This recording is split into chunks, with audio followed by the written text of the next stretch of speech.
right, welcome back to the Start the Rebuild podcast, otherwise known as the STR podcast. I'm your co-host Tim Fournier, alongside new guest today, Mike Abel. Going on. Mike and I have known each other since seventh grade. It's been a long, good friendship. How's life? It's good. No complaints from my end. Um, Most of the time, no news is good news, and things are steady right now, which is always good in my book. Sure. What are you up to? What's that?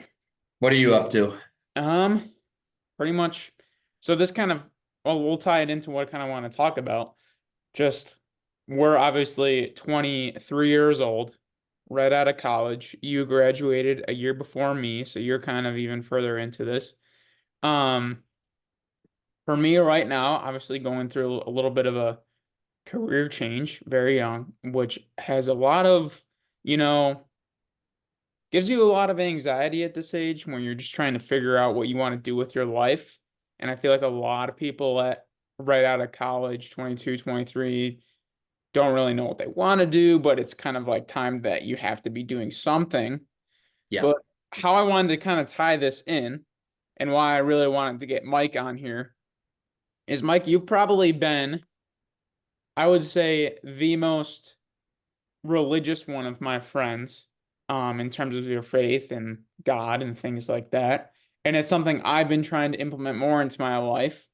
And one of the big things that, I've seen a huge benefit of and something that I've really enjoyed trying to get closer to God is during this time of you have no idea what's coming next in your life. You just want to make the right decision, um, through faith and believing in God. I feel like it has taken a huge weight off of my shoulders to just kind of trust in him. So, Mike, I wanted to ask you about like what role God has played in your life, if you kind of agree with that and how that's helped you. Yeah. So I guess something we've always talked about, you and I and our friends is when we were growing up in Catholic households or Christian households, however you want to put it. Um, we were kind of put into the idea that this is faith is something you have to do. Hmm. And I think that's part of the reason why some of us, resented, going to church and going to mass and whatnot, is just because it always felt like a requirement put upon us by our parents. Um, and I definitely had a, 4 or 5 year period where that was what was going through my head. I was just there just to make my parents happy. Um, but I feel like as I got older and I had my own autonomy and whatnot, where I was, going to school and making my own schedule and whatnot, putting God in there was, at first started to again feel like I was doing it just to check off a box. Um, but then I realized, as life got more serious, I finished college and, got a job and whatnot, that everything's very, I don't know. It almost feels like at that point you're doing everything for everyone else. You're working a job to, make your boss happy. And so I found being faithful as a release for myself where I was doing that for me and for God. So it definitely was a big change in how I viewed it since my childhood. But um yeah, I think faith at this point is just something that I need, but in a different way. Um, Instead of needing to do it when I was younger, I need it, to survive at this point. It's a big part of my life. It just keeps everything in perspective that, there's a bigger picture when, work gets tough and relationships get tough. It's like, God's always going to be there and he always has been there. It just takes a little bit of, perspective to see that. Definitely. That's something I relate to a lot too, kind of along the same thing. You went to Catholic school your whole life. I went to like a Catholic preschool and kindergarten. And then for middle school and high school, we went to the same school, which was, of course, Catholic. And even when we'd have mass at school or my parents would go to church on the weekends, I was the same thing for my entire life. And then throughout college, I'd go once a year on like Ash Wednesday, or I'd go with my parents when I was home for Christmas or Easter, whatever. But it was always a chore, and I never went to mass with the intention of really getting anything out of it. It was just, how do I go to this place and make 60 minutes pass as fast as possible? But now, really, since the beginning of this year, it was one of my big, New Year's resolutions, and you've helped me a lot. We've gone together a bunch of times going to mass, and actually just applying the things you hear in mass to your life has been really helpful. Just having 60 minutes to just like sit in peace and reflect on your life has been huge. And kind of what I was getting at before is that it takes a lot of anxiety out of life when you can really see how God has played a role in your life before, and then having that trust moving forward that he always has the right thing in mind. Like I can think back to a lot of experiences in my life where in the moment I thought it was the worst thing ever. Like, why is this happening to me? I have no control over my life. Like, this is a bad thing happening right now. But later on, a year passes and you're like, wow, I'm so glad that that happened to me because I'm so much better off now. And I think that's an example of God having an ultimate plan for you. And one, for me, I want to ask you, Mike, if there's any example in your life that you would want to share where you feel like in the moment you're like, this sucks, but long term you realize that God had a plan for you. For me, I always bring it back to kind of my fitness journey type thing, where, I grew up overweight a lot and shy and unconfident, and it kind of took me down this path of uh poor mental health, and I was like in a hole, and then I kind of used fitness and it helped me get out of that, and it has set me up going forward to where I feel like I am so much better equipped to, you know, work hard at a job, have better relationships, appreciate, I don't know, life more moving forward. But it took me going through something that kind of sucked in the moment. And I was like, why am I like why is this happening? But I think it was God having a plan for something better in the future. I don't know if you have anything similar to that. Yeah, and the way you put that kind of, it makes you realize like at some level God is checking boxes for you. There's certain stuff that God, knows you need to experience in order to live a more fulfilling life and be able to do the things that you want to do and be happy in them. Um, and I think my experience with that was, having grown up in Rochester my whole life, and then coming to the college search process. Um, all my friends and whatnot are all getting, accepted into schools out of state and going to, big party schools, with, college sports programs and everything. And when it came time for me to make my decision, I was basically left with, you know, go with the cheapest option pretty much. And RIT had given me the most money through financial aid. So I basically had no choice, but to accept, the offer I couldn't refuse from RIT. And at the time, at my first year or so, at RIT, it really felt like, I had made the wrong choice and I should have just taken out, a bunch of debt to go to, a big school where there's parties and sports and everything. Um, but now having, the knowledge that I have and being where I am in life, I look back and I'm very, just thankful that that's how it worked out, Hmm. that, God thought it would be best for me not to have to take out all that debt because, I'm in a, decent financial position and everything. And, um, I ended up getting a job too where they're paying off the very minimal loans that I did take out.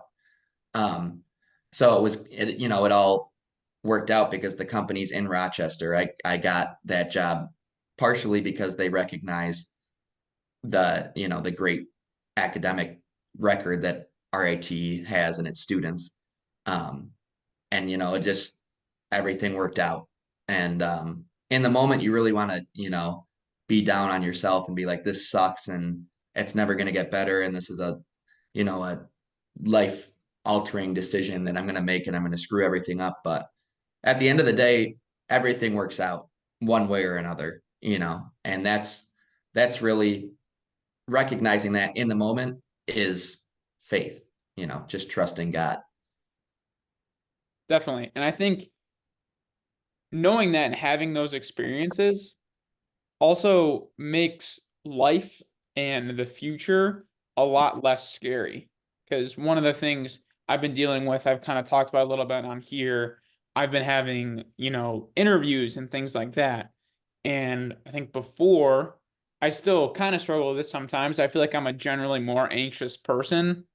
Um, I don't think that's necessarily a bad thing, and I'm not saying I'm someone who struggles terribly with anxiety, Right. but I think looking at those experiences in my life where it's like, yeah, it looked like it sucked in the moment, but I'm actually better off now that God put me through that, where I'm going into these interviews and stuff now with that in my head of like, okay, this could blow up in my face and be the worst thing ever. All that means is God wanted me to go through this to get to something better later on. I saw something that it was like when you're really praying for something, there's three outcomes from it. Either you're gonna pray for what, maybe it's a job, maybe it's whatever. Um, Either God's gonna, give it to you. He's gonna make you wait, so you have to go through things to ultimately get there and appreciate it. Or you're not going to get it, and he's going to give you something better because of it.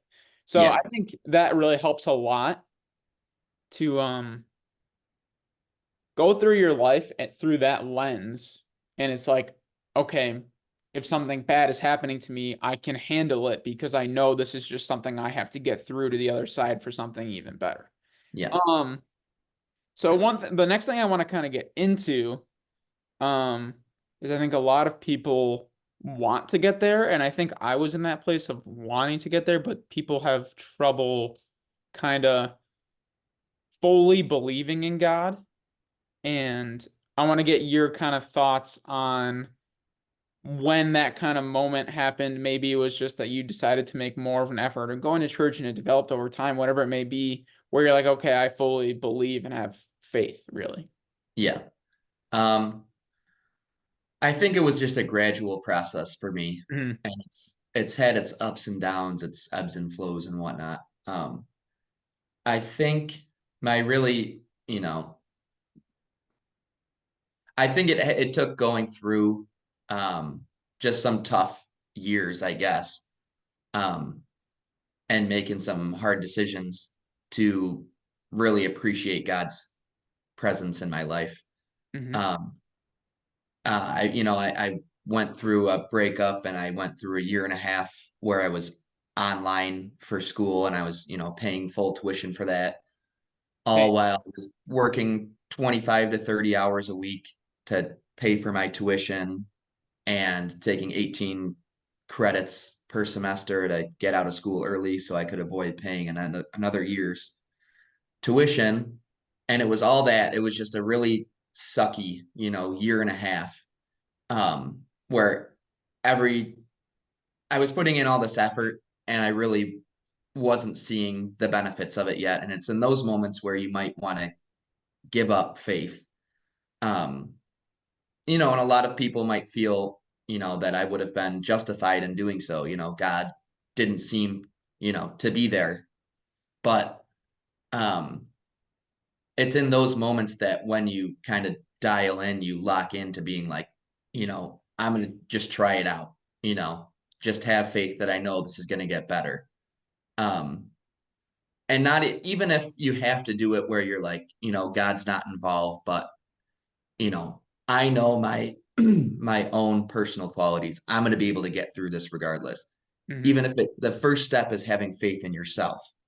Um, I think that's, something that people would benefit from trying if they can't fully get into God. the idea that God is in their life yet. Um, but I think getting through all that, and the biggest moment I think would have been when I got my job offer for my current job. They offered me a much better full compensation package than I was expecting, and it just all really felt like it was all worth it. And just having faith that God would bring me to the right place is really what pushed me through the whole process. Mm-hmm. Um, and that's it takes time to get to that point. And I don't think you wake up one day and you're like, you know what, I'm going to put faith in God today, and then everything's fine from there. Like, you're going to have days where you're thinking, God's not even with you, and thinking like, it doesn't, it gets worse and then never gets better. Mm-hmm. But you really just you have to put faith in yourself. And sometimes it takes time to eventually be like, it's actually God working in your life. Right. It's not all you. There's stuff that you're not going to be able to control, but it's God bringing you to a better place in your life. Right. I think a lot of people also struggle. This is something I struggled with. Um, I feel like I have just a very analytical mind, so believing in something kind of bigger than the world we know can be difficult, and you really have to accept. I feel like the way my brain works, you have to really like figure that part out in your brain before you can see it like trickle into everything in your life. And that's very difficult because it's obviously something beyond human comprehension.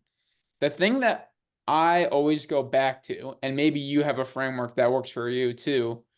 Um, Now there's multiple religions, so there's no like fact checking that we're ever going to know what's right until, hopefully when we die, we figure everything out. But, people like scientifically will point to maybe it's like evolution or something like that, and they'll point to like the Big Bang, and that's how the universe started. And a lot of people will use that as a reason as to why God like doesn't exist or something like that, which never really made sense to me because someone or something had to put that together to make it happen. Like, how did the Right.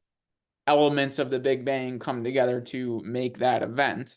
So there had to be something before that. And once you get into that, it kind of opens my brain into like, okay, it has to be a higher being, a higher something. I don't know if there's anything that you go back to on that. Yeah, I mean, if you just think about it scientifically, the some of the most basic principles we have in modern science, or even historic science, just how we've come to know the universe, is that both matter and energy cannot be created or destroyed. They're simply transferred. Um, and so if you track all the way back to the Big Bang, like you were saying, you get to a point where you either need to admit that that rule is flawed for this one instance, or that something else put those there. Right. And science would tell you you can't just make exceptions because you can't explain it otherwise. Hmm. Um, so if we're gonna, say that we can't make an exception to that rule, then there's something supernatural that would have put the energy and the matter necessary to create the universe Hmm. there before the Big Bang. I'm not even trying to discount, evolution or anything, that we can prove that the um, universe is, whatever the new number is, 13.5 billion years old. Um, it's just when you date all the way back to the very inception, there's really no way to say that there isn't something supernatural that put it there. And as a Catholic, as a Christian, I like just, for me, it's really easy just to say it's God. There's Hmm. a creator who exists outside of space and time and human comprehension that put those things there, and he put the universe in motion. Right. Um, I've never really had or heard an explanation scientifically from, someone who is an atheist that would work as a valid explanation.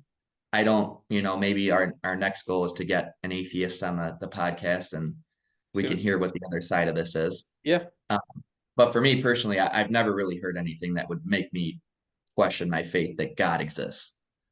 Right.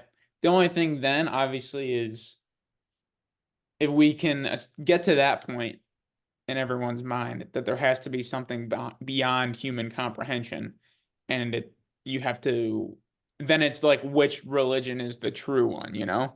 Like, is it Hinduism or whatever?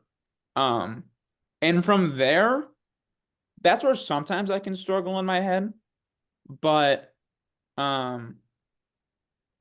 I think from there you kind of have to, I don't know if the answer is just like picking which one you believe in the most, because there's going to be like positives for this one, this religion being true, and negatives for the next one being true. But I think at the very least, having a religion or faith in something uh kind of gives you the benefits of what we were talking before in life. Oh yeah. And it's you can look at, majority Muslim or majority Christian or majority Hindu, Buddhist nations. And most of the time those will be this is, I guess, where I should say where it's more strictly practiced. Because technically, the United States is a Christian country, but probably 80% of people don't actually practice their faith on a daily basis. In countries where any faith, any religion is practiced and is the majority, belongs to the majority of people there, you'll see, just generally speaking, more lawfulness and more, you'll see the ability to submit to authority, to a higher power. And, um, those people will benefit from society being that way. And then, it's because they've got their own personal lives in order because they're submitting to God's will on a daily basis. Mm, So, it's not only just does an individual benefit in their life, being able to submit to God's will and understand his plan for their lives. But, society as a whole benefits from it when we all get on the same page and, realize that not everything is about us. There's a greater good that needs to be served. And it doesn't, whatever you call God, God, Allah, Buddha, whatever it is.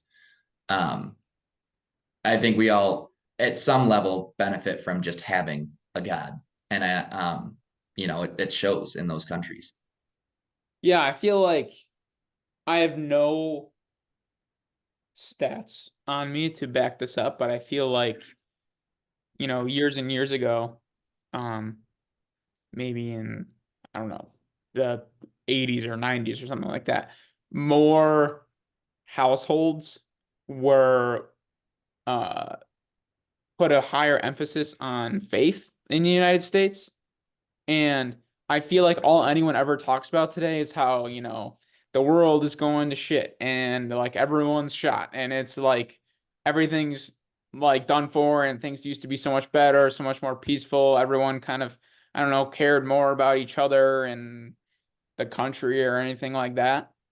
And it feels like everyone has that's just been saying that ever since I was like born, that the world is like going downhill in terms of those things. And I think that could be a factor among many that people Yeah. don't have a higher reason to live life, you know, giving other people more peacefully and giving other people respect and things like that. Yeah.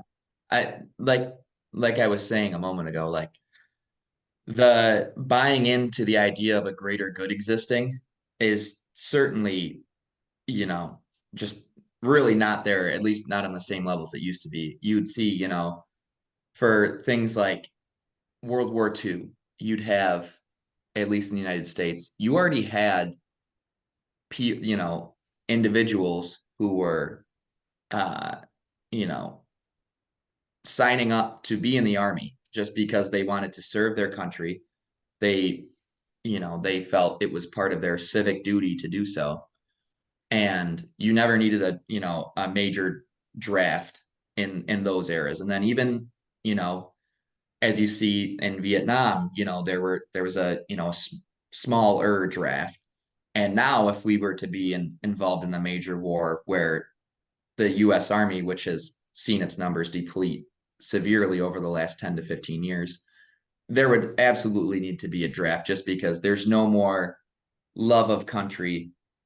And I'm not saying people are wrong in believing that. You know, there's, you know, the country definitely has a different leadership style now. It's almost like an oligarchy, more or less, um, where, you know, that our government leaders are richer than they've ever been. And it's tough to buy into the same, you know, love of country that we used to when things are changing as they are. That being said, That's actually um, crazy to think about. I don't mean to interrupt, but if we like got into a major war right now and we needed like a lot of the country to join and help in like the 50s, 60s, like my grandpa served in the Navy, and I feel like he was just like ready to go. He's like, yeah, I'm yeah, gonna join the Navy and like I'm gonna be in freaking wherever he was stationed in like Antarctica is for some time. Like I don't even know. And uh or Alaska or something. That was and then so it's like people were just like ready to go when they were called upon to do that. If that happened now, imagine the like the numbers we would get to they'd go. be much lower than previous wars. Do other countries like realize that and that we would probably be a lot more vulnerable than we might seem, you think? I mean, I'd assume so. I don't You know. think, right? The thing is the weaponry is still there. So, you know, the Yeah. United States still remains, you know, the world's leader in nuclear warheads and, I you guess at know, this point that's what matters more anyway. yeah.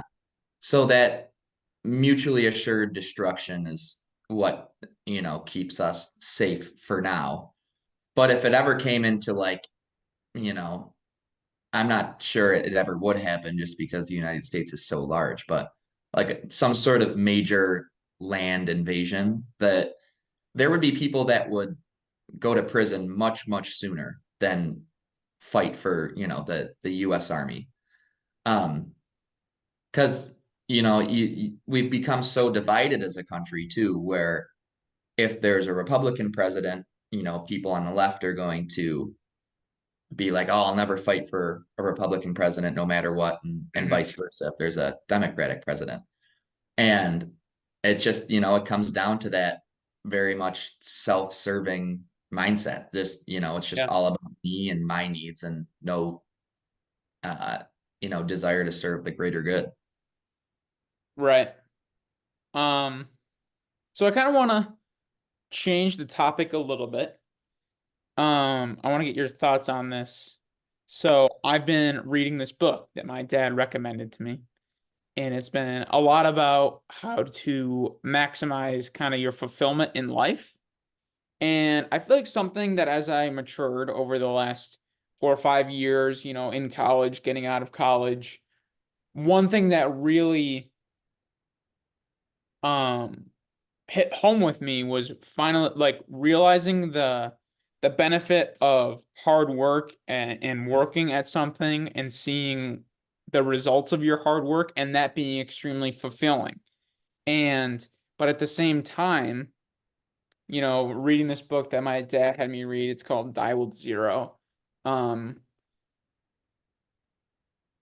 it's kind of bringing up things like, when people are 90 years old on their deathbed, a lot of them are saying that, like, I've been very, at what we deem to be successful, that they, wish they didn't work as hard. They feel like they missed out on a lot of life experiences, and experiences and relationships at the end of the day are all that really matters.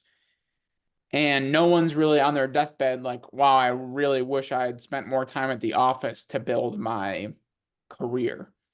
So I feel like at 23, we're really kind of getting into the mindset of how do I put myself in the best position when I'm older, and how do I work as hard as I possibly can now to build that life for myself. But then at the same time, we're getting all these people that have already lived that life telling us that they wish they hadn't done that. So it's this weird balance of like, I'm in this mindset of I realize now how fulfilling hard work is, but then there's people that have already lived that life ahead of me being like, I wish I didn't work as hard. I don't know if you have any kind of, I feel like because you've talked to me about your job a little bit, and like these are things that goes through your head, and if you have any Yeah, thoughts. it's like you said, it's a balance. Um, you know, even when it comes down to things like saving for retirement Hmm. or versus keeping the money now and being able to enjoy it now. If not saying you shouldn't save a retirement there because there is a balance you need to have there. You need to do at least, the minimum to, be able to sustain yourself beyond your working years. Um, but it's when you start to go above and beyond that where you're thinking, oh, should I start contributing 10 or 12% of my paycheck now to be able to enjoy life when I'm 55? And there's going to be, a part of you that says, it's going to make your life easier at that point and your kid's life easier at that point. Where, my parents are not, not terribly wealthy people, and they're not probably not going to leave, you know, when they reach the end of their lives. They're not going to leave their kids a whole lot of money. But I still view my relationship with my parents and the childhood that I had as something that was very, loving, fulfilling. I don't feel like I ever missed out on anything. Um, and through hard work and dedication, I was able to achieve the things I wanted to achieve in my young adulthood. So now, I'm in the mindset of I can provide, a larger inheritance for my kids if I save now and just prioritize that. But, my parents proved to me that you don't need tons of money to be able to live a good childhood. So, like you said, I'm kind of in the same mindset. What are my priorities at this point? How do you get that balance? And it's something that I think about every day, and I try to find that balance. And it's just a battle you have to have pretty consistently and try to decide what your priorities are. Um, and I can't say that I'm comfortable yet with the decisions I've made because you really don't know until you have that 2020 hindsight, at the end of your life. But you gotta, try to do two things at once, and it's a difficult thing to do. Hmm.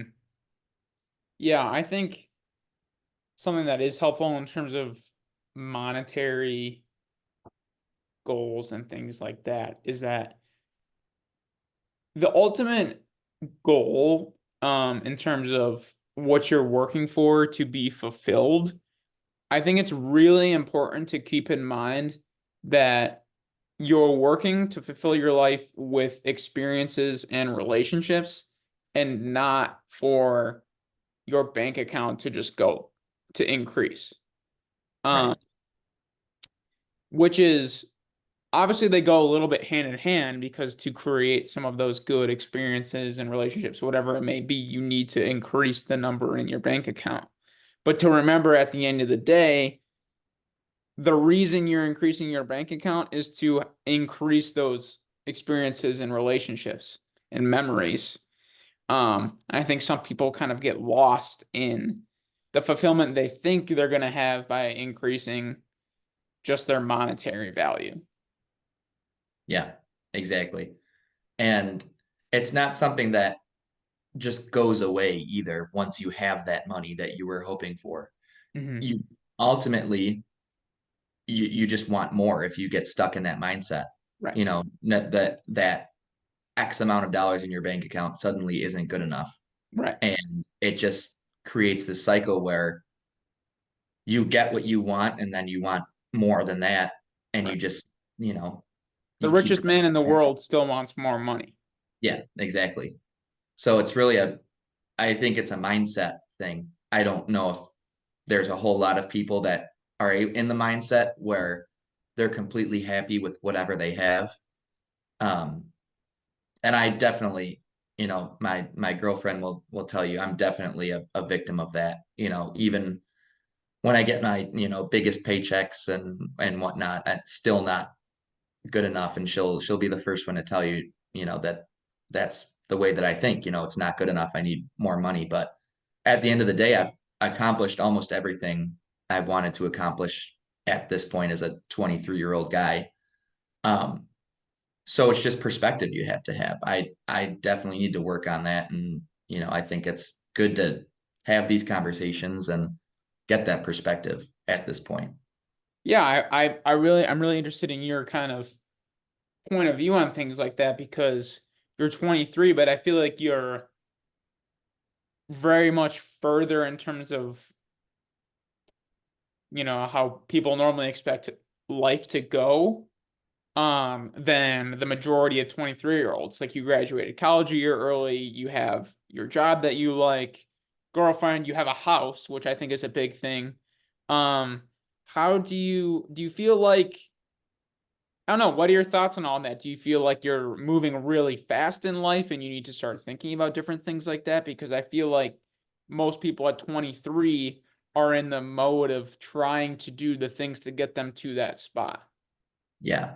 And it's just one of those cases of the grass is always greener. Hmm. Um, I have one friend who was able to, who I met at RSU, was able to graduate a year early as well. And we've gone on two completely different paths in life. And neither one of them is objectively better than the other because, Hmm. he has been to now, he's had short-term um, gig jobs in probably four different cities across two different continents since we graduated college. And, um, he's met a lot of new people and seen a lot of new places. And he'll always tell me, like, I'm just doing that, to fill a void or whatever. And, what I really want is what you have. And in my mind, I've gotten, the house and the dog and the girlfriend and everything, and just really settled down into the conventional idea of what is like the American dream, whatever you want to call it. And I'm like, wow, I really wish I had more expendable cash right now to go see, new cities and go do new things. And once again, it just comes down to the mindset you have on it. I I feel like, I have tried my best and I really can't be upset with that. And I've accomplished a lot of very good things. And you just have to realize, you can basically choose one lifestyle most of the time. And as long as you're trying your best at that one lifestyle and being a decent person while you're doing it, you really can't go wrong. And that's just, the mindset you have to have. And you got to try to minimize the desires for something else when you already, I made my choice when I bought a house that I'm going to have to upkeep the house and put money in to maintain it and, be home to mow the lawn and, all that stuff, fix the hot water heater when it goes out. I made that choice and I get fulfillment from being able to do that. And then on the other side of that coin, I just have to basically realize, you know, the grass isn't always greener. Maybe I live the more nomadic lifestyle and I'm traveling and whatnot. And maybe I'm not a fan. Maybe I want to be settled down. Hmm. So it just comes down to being happy with what you have and what you've chosen. Yeah, I think that's difficult because almost always in life, you're gonna have an inkling to feel like you want what you don't have. Like if you Hmm. just sold your house right now and changed to that lifestyle, in a year you might be thinking that you want to go back. I feel like we as humans just always want what we don't have, and that's really tough. How do you kind of, have a lot of those responsibilities that most 23-year-olds don't have, but balance that in life with trying to live the more, I don't know if normal is the right word, 23-year-old life. Do you know what I mean by that? Yeah. I think I mean, it's not terribly hard. Sure. Um, I have at the end of the day, we're all filling our days doing something anyways. So, where some 23-year-olds might be, consistently, hitting the gym in their free time, or they're playing basketball, or they're going to the library, or, going back to school. Um, it's what you do outside of your 9 to 5 hours where you find that more, you find more fun and more fulfillment in what you're doing with the people that you know. And I always just try to remember, like you mentioned it earlier, life really is relationships. At the end of the day, that's what it is, how Hmm. you get along with people. And so I try to make, I try to put an emphasis on maintaining the relationships that I have with friends and with family in the time that I do have. I might be busier when it comes to, gardening and landscaping and cleaning the house, doing the dishes, walking the dog, all that.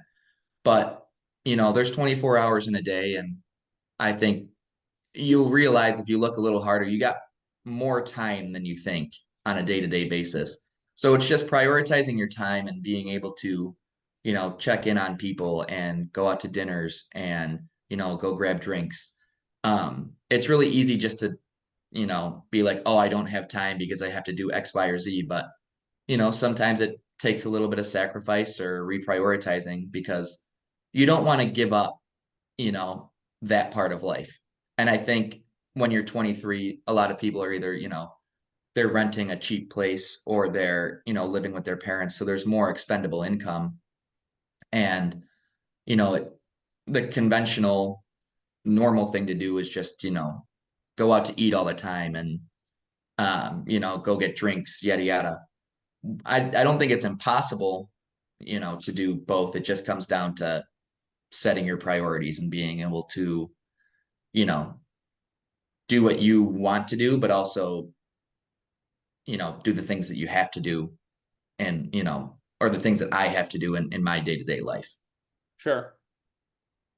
So kind of the last topic I want to cover, this is a question that Ian and I said we always want to ask our guests moving forward. Um, so I think everyone kind of has a kind of, whether they make it when they get older, whatever it is, a bucket list of things they want to do. But we like to change it a little bit.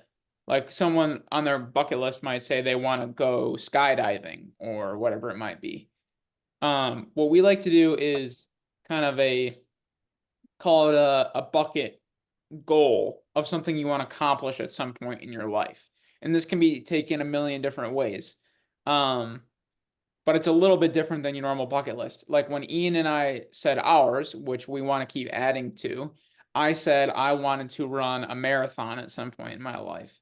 And Ian went a very different route. And he said the thing he wanted to accomplish was to have kids and have like a really good best friend type of relationship with them.